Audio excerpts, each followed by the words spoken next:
ओम नमो भगवते वासुदेवाय।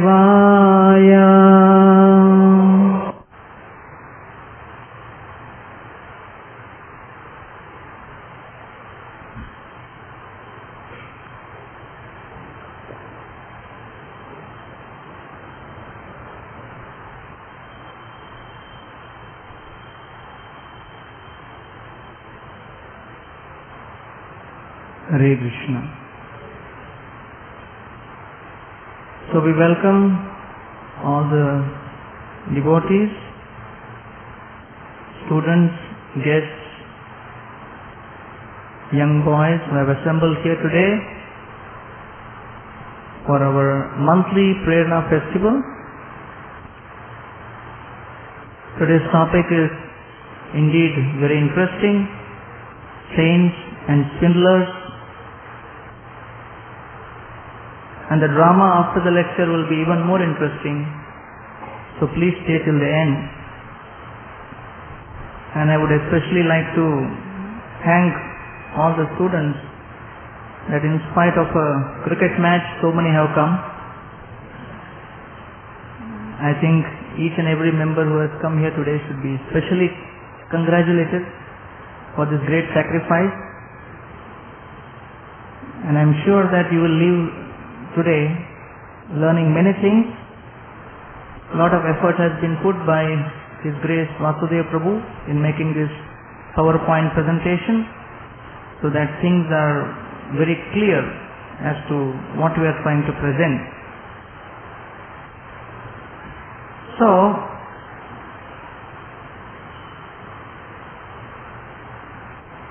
a man got into a taxi. So the taxi driver was driving. Suddenly this man from behind touched the taxi driver from behind, tapped him on the shoulder. The taxi driver started shouting loudly and he lost control over his driving wheel, steering wheel, and the taxi started going left and right and finally came and banged near a tree and stopped. And the taxi driver was shouting. And this man was bewildered. And the taxi driver turned around and said, "Never do that to me again." This fellow said, "What did I do? I just tapped you from behind. What was this reaction?" The taxi driver said, "Actually, I have started driving taxi from today only. Till yesterday, I was driving a funeral van containing dead bodies. So as soon as I saw that tap, so the problem is not with the man, but the problem is with taxi driver." So all of you have come here today, and many of you must be carrying so many different kinds of rotting, stinking misconceptions in your mind. We have all been carrying and driving this baggage of practically dead, futile theories and philosophies in our mind. We have been driving and carrying this funeral van for so many years, and all we are going to do here today is just tap you little bit. So then if someone just gets bewildered and starts feeling what's going on, then that's not my problem. So you should know that what you are going to receive today is based on age-old truths of the Vedic literatures. None of it is my own concoction. You are going to get a bona fide message based on the Gita and the Bhagavatam. And therefore, even before the lecture begins, you should know that whatever is spoken here will be the truth.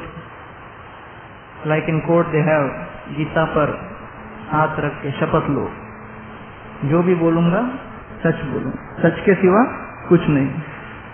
So whatever you hear, however shocking it may appear, But that is all nothing but the truth based on the Gita and the Bhagavatam. And you will see all the descriptions here on the screen. So let's begin. It's entitled Saints and Swindlers. So we are going to have the presentation in the following format. First we'll discuss the problem. Then we'll have a discussion about the solutions, about the saints, and then application as to how to become saintly. As far as the problem is concerned, the problem we'll be discussing in the following scheme. First, we will define the problem. We will define who is a swindler. Then we will discuss what are the various causes for swindlers. And then we'll also give description of the various types of swindlers. So that will be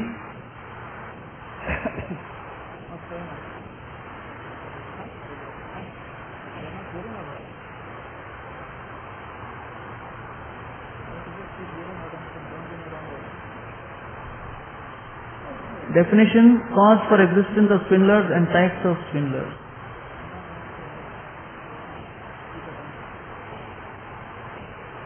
So, this will be the general description of the problem, and most of the part we will spend defining the problem and understanding the problem.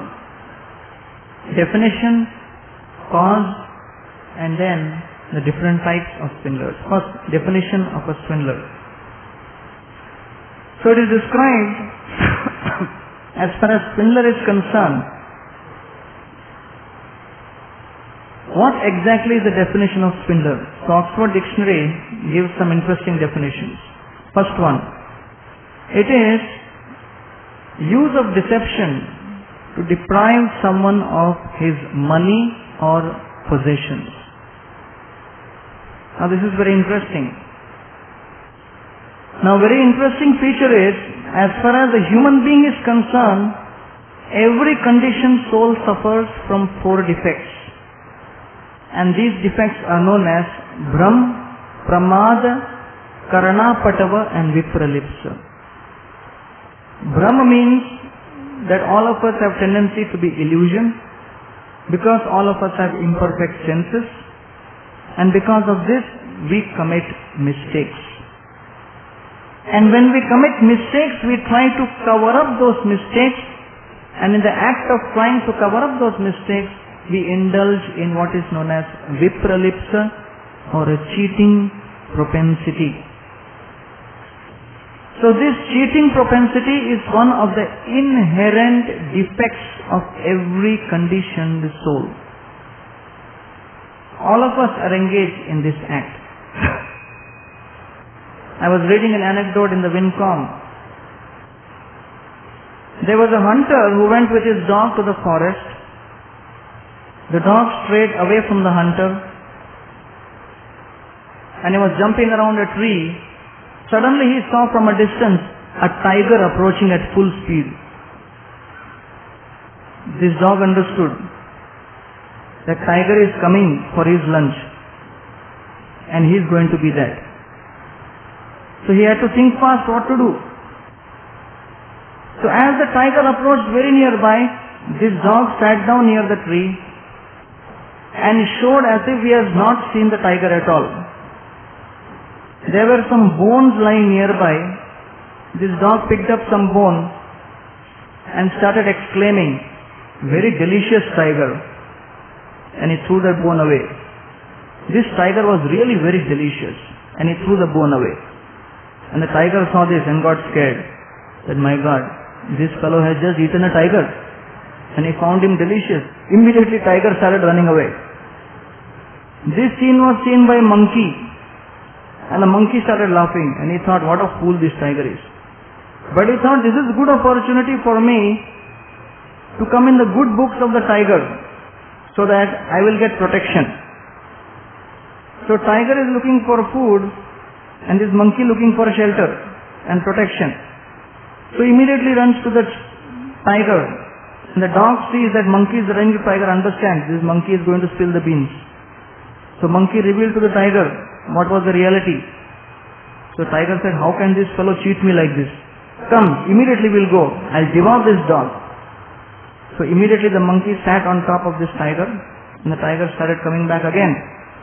Again the dog saw, and he understood the scene. Again he had to think fast, because he was going to be finished. It was a question of his defense. So again he showed as if he has not seen them coming at all. And then as they came nearby, within hearing range, the monkey said, the dog said, I sent that monkey away for looking for another tiger half an hour back, till he has not come. So as far as material world is concerned, we have to do 4 things: eating, sleeping, mating and defending. Some people are looking for eating, some people are looking for mating, some people are looking for defending, and some people sleeping. Eating, sleeping, defending and mating. And how to do this? For that they have meeting. That is the only purpose. Therefore, because resources are limited and desires are unlimited, people naturally resort to cheating propensity. It's one of the inherent faults of the conditioned soul. We can't help it, we can't avoid it. Therefore, here the definition is very interesting. Using deception to deprive of money or possessions. Now interesting, just see the first 2 words, using deception. Now using deception is not something wrong, because if you go to a magic show, what do you see? Many of you must have been to magic show. So magician is standing and then he waves his hand and then does like this. Suddenly 100 rupee note comes out from his ear. And now everyone is clapping. But everyone knows that 100 rupee note cannot be here. Because if he could produce 100 rupee notes like this, he wouldn't be a magician performing shows. He'll be roaming around everywhere taking out 100 rupee notes whenever he wants. That is a magic trick. It is deception. But as long as he is taking out his own 100 rupee note and putting it back, nobody has any problem. But if that fellow enters the audience and just and all the 100 rupee notes in your pocket goes away, then you will not sit quiet. So that deception has gone to the realm of depriving you of your possessions. But everyone loves to go to magic show because it is only deception. And there is no depriving of your possessions. And therefore magic shows are very popular. But when one comes to the realm of stealing or depriving, then that comes under the category of swindling. Therefore it is described here, using deception to deprive one of money or possessions, or to obtain fraudulently by using some fraudulent schemes. And typically we find that there have been so many such instances. All of you know, in the finance market, so many scams. All of them are known as swindlers. So many big dealings going on, and people losing all of their lives deposit, all of their life savings, duped by a swindler who used deceptive means to deprive them of their possessions. So this is a general definition. Now we will come to the specific context, and that is definition with a spiritual context. What is the meaning of swindler when it comes to a specific context, spiritual context? And that is number 1, if someone claiming to be religious, then how can he be known as a swindler? If I claim I am doctor and you come to me for treatment, first question you will ask is, what is your degree? If I show MBBS degree, that's bona fide. If degree is not there, still I am claiming, then that is swindling. You go to mechanic, he can repair the car and he claims to be car mechanic, that's perfect. But if car mechanic says that, sir, apart from welding your door, I can also perform some operation on your stomach, then you will be in trouble. Then what he is claiming is not true, because he is at the most only a car mechanic. But he is claiming certain things without having the qualification.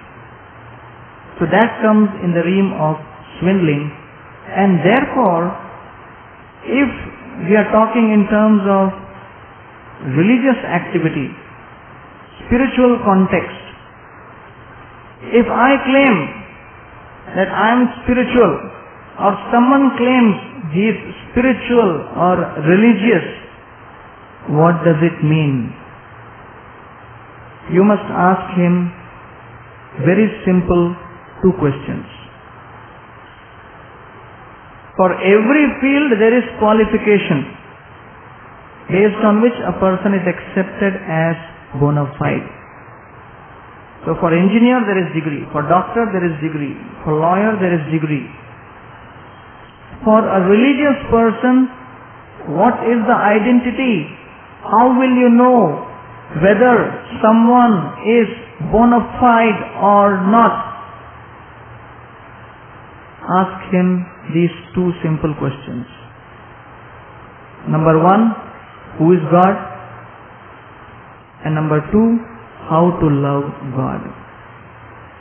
If these 2 questions are asked, then you will understand whether someone is bona fide or not.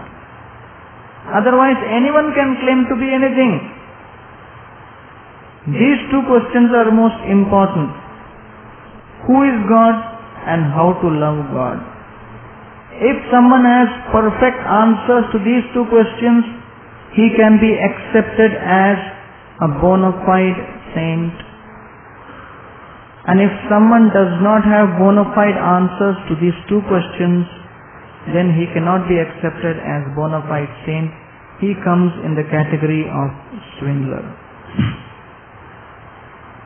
And therefore you should know, how can you claim anyone to be swindler like that? Who will tell the answers to these 2 questions? Just like doctors have standard medical books, engineers have standard medical books, in the field of spiritual science also there are standard books, standard literatures, there are certain standards. Those have to be accepted and understood. Otherwise, any person can claim to be anything. So 2 questions. Who is God? Krishna is the Supreme Personality of Godhead. How to love God? By the process of devotional service. If these 2 answers are as I have mentioned, then such a person is accepted as bona fide. Now we will give detailed explanations also, and in course of our programs in this temple and the courses we conduct, these subjects are discussed in greater detail. But today we do not have time to describe in great detail as to why and how Krishna is supreme, and why bhakti is the only means of pleasing Krishna. That is beyond the scope of discussion of today's topic. But axiomatically, we are accepting these based on standard references which we will quote in the course of our presentation. Therefore, how to understand saint or swindler is very simple. My dear sir, who is God? Krishna. Okay, tick. How to love Krishna? Through bhakti. Tick. Okay. Perfect standard. Acceptable. Anything short of this standard, not acceptable. Comes in the category of swindler. As simple as that. It comes in the category of swindler. Therefore, let us try to see as far as cause for the existence of these swindlers is concerned. Having defined who is swindler, we will come to the stage of asking for cause. Why do these swindlers exist? What is the cause? Why different types of these people who are cheating in the name of religion, they are existing? First cause, number one, there is demand. Everyone has studied here economics. You know, law of supply and demand. Unless there is demand, there cannot be supply. Swindlers are existing in market means there is demand. Right? And typically all of you know why there is demand? Because people want products cheap. That is the general tendency of any customer. Anyone here in this assembly who always wants costliest, anyone who wants products at the costliest rate, highest rate, generally people want at the cheapest rate. Any new book comes, foreign author, you go and ask in the stall, how much costing? He will say 800 rupees. You will say, how many pages are there? 150 pages. Oh, 150 pages? 800 rupees? If I Xerox it, get 75 rupees. So you tell your friend, hey, come on, buy it, man. So you recommend to your friend, you buy. And then you will Xerox. Right. So all this facility of Xeroxing booming like anything because of what? Everyone wanting things at cheapest possible rate. Right? So therefore, if you do not want to pay the price, you want something cheap, so Xerox is available. How many people buy original software, original CDs? As soon as some new CD comes, you will come and ask the rate. How much? 200 rupees. Oh, 200, okay. You will see who is buying it. As soon as you have seen who is buying, okay, later, 10 rupees CD, copy, finish. Job is done. So this whole business of getting things at the cheapest possible price is there. It's part of the psyche. And therefore we find here that so many people are existing who are able to provide you things cheap. Like for example, there are people who wanted to go to Dubai at certain point of time. So big craze some years back. And they didn't have proper qualification, they didn't have proper visa, they didn't have anything, but they had that desire and they wanted to go cheap also. So many agents came up and they were promising people, we'll take you to Dubai. Just give us some 5,000 rupees and you can go to Dubai. So they would take these 5,000 rupees from the people, put them in the boat, go from Gateway of India, roam around in the ocean for 10-12 hours and then drop them at Alibag. And this fellow already is illegal, so he won't ask too many questions. Dubai has come, yeah, this is Dubai, come on, get down. So he gets down, he roams around, asks, which is this place? Well, Alibag. And that fellow is bewildered. But what he can do? Because he wanted to take something cheap. So you're also getting someone who's promising something cheap, such agents, but they can take you only to a certain point. So he is wanting to go to Dubai. But what he got? Paisa Dubai. That's all. All his possessions finished. So all of us have this possession of faith. And we have the capacity to put that faith somewhere. But the problem is, as soon as you come to Hare Krishna, you hear first thing, no meat eating, no intoxication, no gambling, no illicit sex. And you feel, my God, this place is too costly. Is some Xerox available? And then so many people willing to supply Xerox facility. So many people are willing. So many Xerox outlets are there. And so if you want that, then you will get that. Because you do not want to make the sacrifice. Do not keep your Walkman on the top to create scratch on the carving. So many people are willing. Why? Because you want something cheap. So you are looking for people who will say, eat anything, drink anything, sleep as much as you want, have sex with anyone. We have no problem. But you just keep coming to us. Just keep paying us something. Do whatever you want, think whatever you want, lead life any way you want. After all, God is all merciful. You can do anything, but just keep coming here. And people love that. Because from their side, they want also a tag of being religious.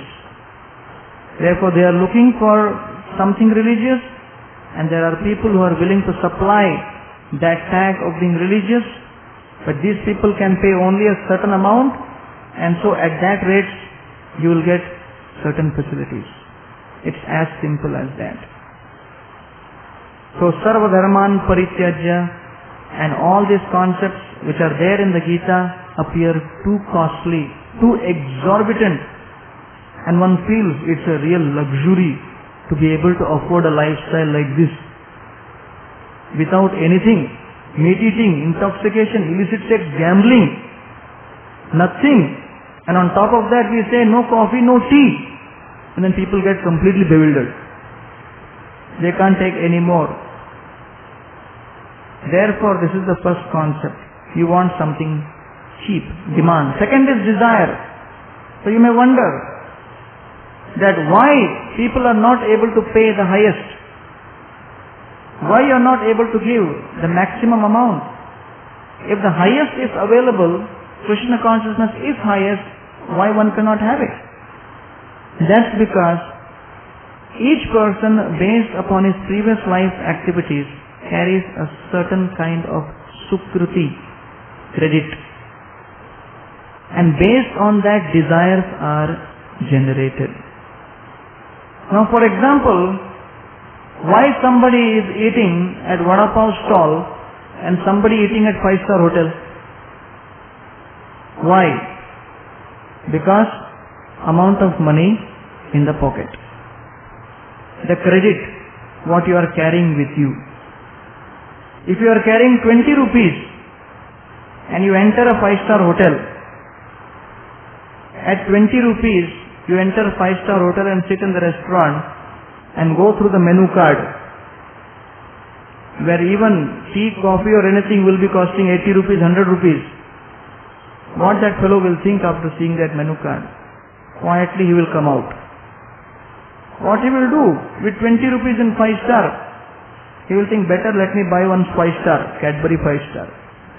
That is the only thing I can get with this 20 rupees. So somebody enters with 200 rupees. Still he can buy something, little bit to some extent. But there is a limit. He may think, I am going to have a nice lunch today. But he enters the 5-star and sees that one rice plate, 150 rupees. One dal, 250 rupees. And he gets bewildered. So he has some stock, some amount to at least enter. But then he can't go beyond a certain limit and he comes out. Only if someone has thousands of rupees in the pocket, he can actually enter, sit, and then have that facility. Similarly, when we talk of Hare Krishna, based on previous life's activities, different people have different kinds of stock of karmic activities and sukruti. Some people have only 10 rupees worth. As soon as we invite them, come for Hare Krishna program, they will say, my God, no Hare Krishna, Hari Bol to you. It's too difficult for us. We have heard what they say. We can't come. So you should know, only 10 rupees. As soon as they hear, they find it impossible. Someone has at least 200 rupees. So he makes the effort to come all the way and come and sit for the class at least. Comes all the way, sits and hears what these people have to say. So he likes everything, lecture going on, kirtan, and then different points in the lecture start coming out. That one should be disciplined, one should be celibate, one should control his senses, and no illicit sex, no intoxication, And then as each one starts coming out, as the bill starts being printed, he realizes, I don't have so much stock. He gets up and walks off. And finally only those remain who have sufficient stock to pay the kind of price which is demanded in this place. So therefore this is like 5-star hotel. Only those with that sukriti will stay. Others will come, roam around, see and go. Therefore, because these people cannot pay to that extent based on the level of their faith, so they have to have certain outlets. And so many are springing up and giving them in the name of real religion. So that is the second most important point. Thirdly, disorder. Third cause. As far as Kali Yuga is concerned, it is a yuga of disorder.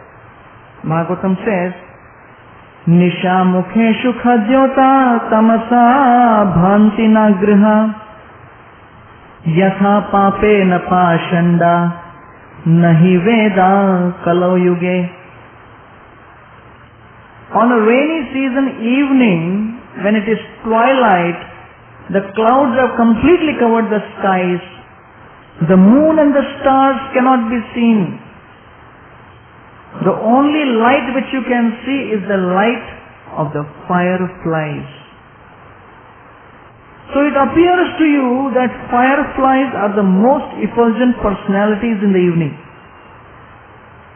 But that is not the fact. The fact is the moon has been covered over. Yatha pape na pashanda nahi veda kalau yuge. So Kali Yuga is like the rainy season of all the yugas. It is a dark, cloudy yuga.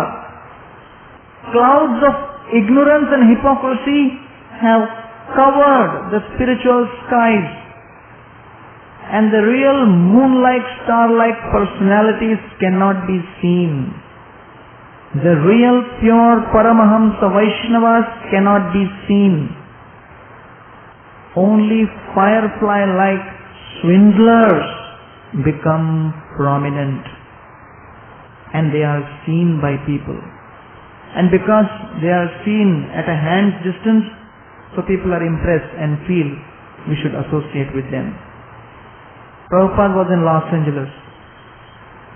He got down at the airport. A reporter asked him, Swamiji, there are so many gurus and yogis and swamis who are now coming here in the USA. What is your opinion about all of them? And Prabhupada said, they are all nonsense. And this fellow got bewildered. And the reporter said, Swamiji, could you speak a little bit more, because you have spoken too short about them. Would you like to elaborate? Prabhupada said, yeah, one more thing. They are all rascals also. And the Prabhupada said, anyone who is not teaching people who is Krishna and how to love Krishna is in this category. And many people make full use of the clouds of ignorance which are pervading in this age of Kali Yuga. So this is as far as the cause for swindlers is concerned. Now, let us see the different types of swindlers who are available. And basically, I have divided them into 5 categories, 5 types. And this is based on a verse from the Srimad Bhagavatam in the 7th canto. The first is starting with C, charlatan. Second type is a hoaxer. Third is egotist. Fourth is abuser. And fifth is transgressor. If you want to remember, just remember cheat. C-H-E-A-T. And you will get all the 5 together. And what these 5 actually represent, we will try to explain. But you should know that if you want to know the truth, you have to keep your mind open. And these things can be very easily understood if you keep your mind in a positive frame of mind, trying to change. As they say, that some people's mind is like concrete, thoroughly mixed up and permanently set, and they cannot change at all. And some people will go into all kinds of analysis, but simple things they will not be able to understand, because they go too deep into trying to discuss what is what. Like I was telling the story of Sherlock Holmes the other day in Aurangabad. All of you know Sherlock Holmes. He had a wonderful, brilliant assistant. His name was Dr. Watson. So Sherlock Holmes and Dr. Watson decided to go for a campfire. It was a nice evening. So they went for this campfire and they set up a nice tent and they slept at night. Suddenly in the middle of the night, Sherlock Holmes got up and woke up Watson. Said, "Watson, do you see the sky?" He said, "Yes, I see so many stars in the sky." He said, "What do you see?" So Watson said, "I see that astronomically there are billions and billions of galaxies. Astrologically the sun is in Saturn. Horologically I can understand that it is 3 o'clock in the morning. Meteorologically it is going to be a very good day today, tomorrow. And as far as theologically I can understand that God is in control. What do you say?" And Sherlock Holmes said, "Logically I can understand that our tent is stolen. We were sleeping under the tent and I have woken you up and you are seeing the sky. So many logic you are bringing, but simple thing you can understand what has happened." So people go too deep into so many things in life, but the simplest, basic, fundamental issue, where am I putting my heart? Where am I putting my energy? Where am I putting my consciousness? It is such a simple thing. Who is God and how to love God? The most simplest, basic, logical question. And nobody is concerned with these two simple questions. It is so simple. And therefore it is said that the mind is like a parachute. Parachute, if closed, cannot be of any help. It can be of some help if someone wants to commit suicide, if it is closed. But parachute can really help you when it is open. Similarly, when the mind is open, then it can help you. Otherwise, you cannot be helped at all. Therefore, now let us try to see what are these 5 types of swindlers. First type. Each type we will discuss in the following way. We will define, then we will give a refutation, and then for each one we will give an example. So it will be a perfect analysis of each one of these types. And I am sure after going through these, you will have many of your doubts and questions answered. So first type, charlatan. Who is a charlatan? Defined that one who is following vidharma. Dharma badha vidharma syat. What is the meaning of vidharma? Vidharma means religious principles which act as barriers to your own progress of real religion. Real religion is Krishna consciousness, and vidharma means any so-called religious activity or principle which acts as a barrier to your practice of Krishna consciousness. Therefore, we have to understand this factor. Bhagavatam says, as refutation of this, dharmasya hi apavargasya nartho arthaya upakalpate narthasya dharmaikantasya kamo labhaya hi smrita. Try to understand this factor. People are following some dharma, but mostly they are following dharma to get some artha, and they are following artha to get some kama or sense gratification. Artha means money and kama means sense gratification. But Bhagavatam principle is, if you are following dharma or religion, it should not be for the purpose of getting money. And you should not use these principles for the purpose of sense gratification. That is not real dharma. And those people who promise you some kind of dharma with the allurement of giving you some money or sense gratification in return, they come in this category of being vidharmi or charlatan. And there are many prominent people. First is the professional Bhagavatam reciters. Now we'll give some examples. There could be many, but we have chosen only a few examples.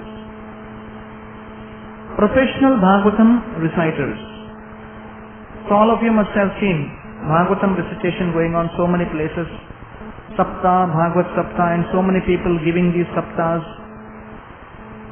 But the problem is the Katha Vachak or the speaker is charging money for speaking this Srimad Bhagavatam.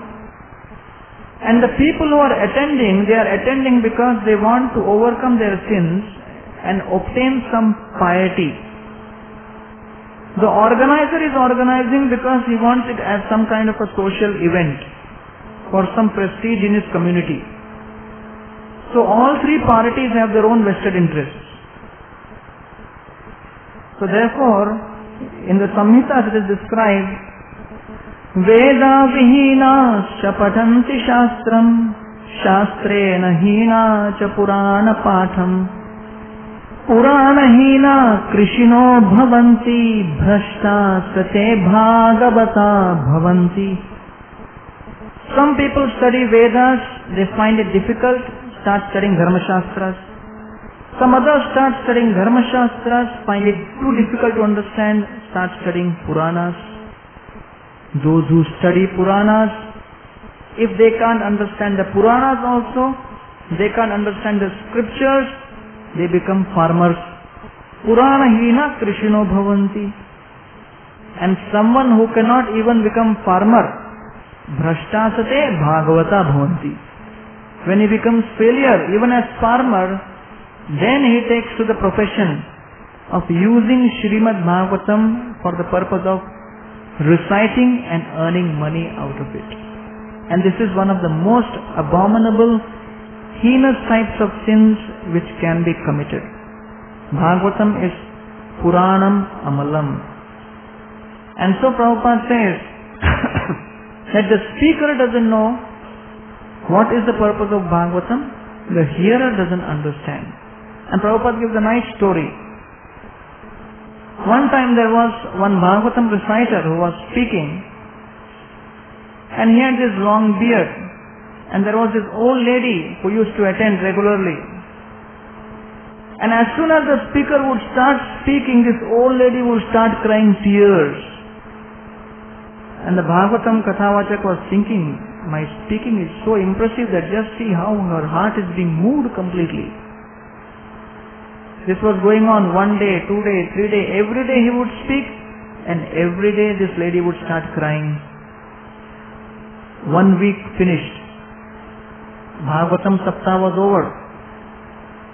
This Kathavachak speaker came to this lady and wanted to ask her what was her response. And she said that, you are coming every day and hearing this Katha, you are so much immersed, absorbed, impressed, transformed. Could you tell me which part of the Bhagavatam you like the most? Which touched your heart the most? The cursing of Maharaj Parikshit? Or how Krishna left Vrindavan? Or how the gopis were crying in separation from Krishna? Which part you liked? And this lady said, what? What Parikshit? What gopi? What Krishna? I can't understand anything. And he said, but you were every day coming and you were crying and crying and crying when I was speaking. What you were crying for if you could not understand what I am speaking? And said, oh, that. I had one goat. And I was very much attached to that goat. And my goat had a nice beard, And recently this goat died. And I was feeling great separation. So whenever you would start speaking, your beard would start moving. I would be reminded of my goat and start crying. So Prabhupada says that people also visit such kind of recitations and start crying. They carry handkerchiefs with them. They keep crying and crying. And as soon as one person starts crying, 2-3 people start crying. Someone is not crying. He feels something wrong with me. I am not crying. So he also makes बहुत रोते हैं. And he is glorified the most. He becomes like their Uttam Adhikari. Someone who can cry the maximum. Maharaj Parikshit was not sitting in front of Shukadeva Goswami and crying. He was sitting for the purpose of hearing for his emancipation. And Shukadeva Goswami was not speaking Bhagavatam so that he felt after Takshak comes and bites Parikshit, all that kingdom I can take over. So 7 days I have to somehow do time pass. And then finally everything will come to me. No, the motives were totally different. Therefore, such people who charge money to speak Bhagavatam and those people who attend in lakhs and lakhs and lakhs of numbers to hear this Bhagavatam, both are in the category of cheater and cheated. Both have something at stake. That is first. Secondly, ritualistic chanters. There are some people who are very particular about what should be chanted and when it should be chanted. They don't believe that holy name is all powerful. So they are known as ritualistic chanters. Now, I had an interesting experience when I had gone to Yeravada jail in Pune.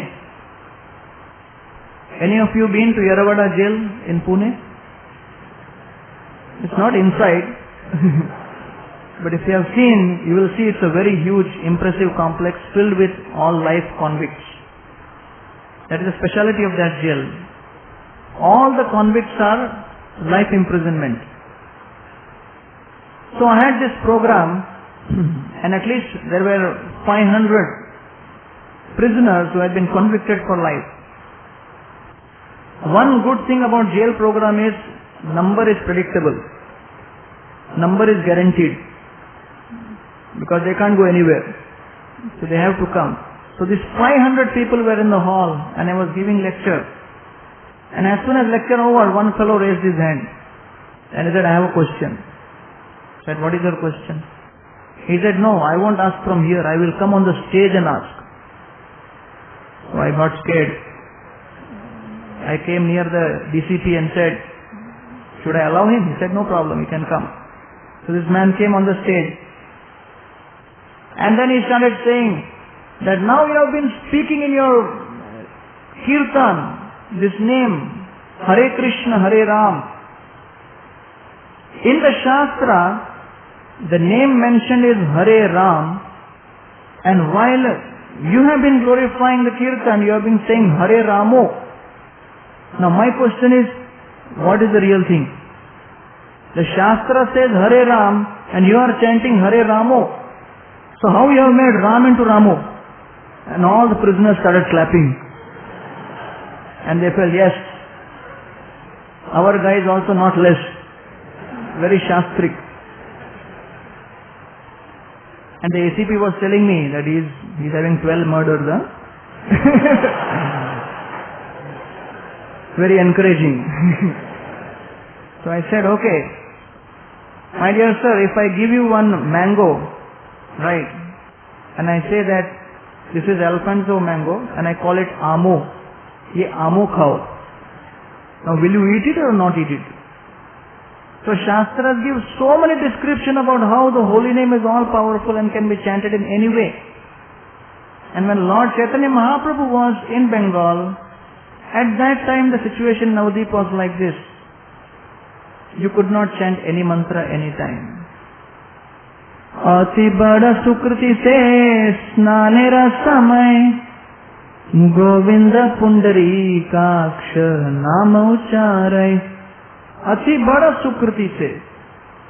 There were people who were saying that only if you are highly advanced, you are born in Brahman family, then you can chant this mantra. And that too only specific mantras. Govinda Pundari Kaksha.